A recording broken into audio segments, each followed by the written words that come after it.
न कबो टटल बारे न कबो टट जे अब पार्टी हवे राजद पटक के फाड़ दिए छाती।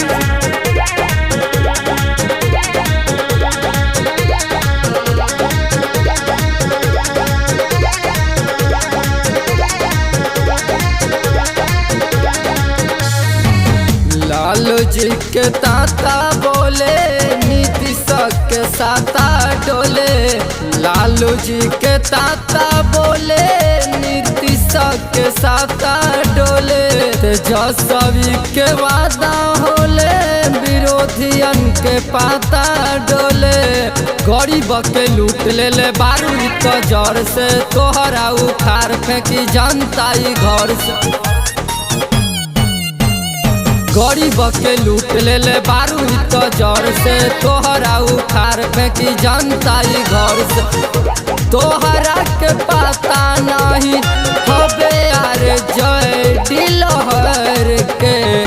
तेजस्वी गरीब के अन्नदाता होले। तेजस्वी गरीब के अन्नदाता होले।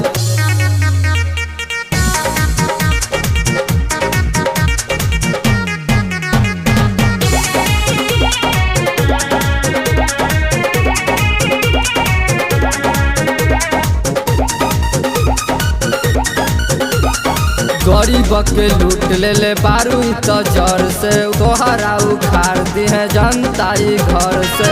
हबे लहर गरीब गुरबा शोषित मजदूर ललटेन के चहेता होले। लालू जी के ताता बोले नीतीश के साता डोले।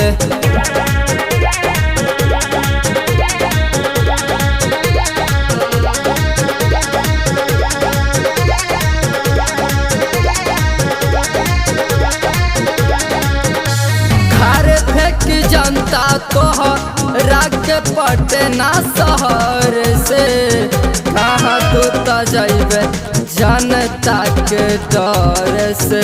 तोहरा के पता नहीं हबे यार जे दिलहर के।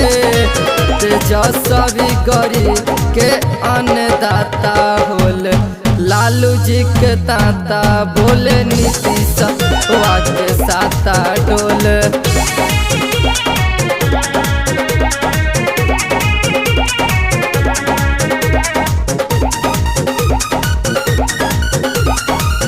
नीतीश नहीं हबे गरीब के अन्नदाता होले। तेज गरीब के विधाता होले। पूरा बिहार इनके चहेता होले। लालू से रे जैसन के हूँ नहीं नेता होले।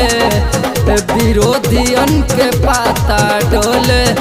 लालू जी के ताता बोले नीतीशवा के साता डोले। विरोधियन के पाता डोले। लत राजद की लगी है नशा अब खुलेआम होगा। मेरा शरीर का एक एक लहू तेजस्वी के नाम होगा।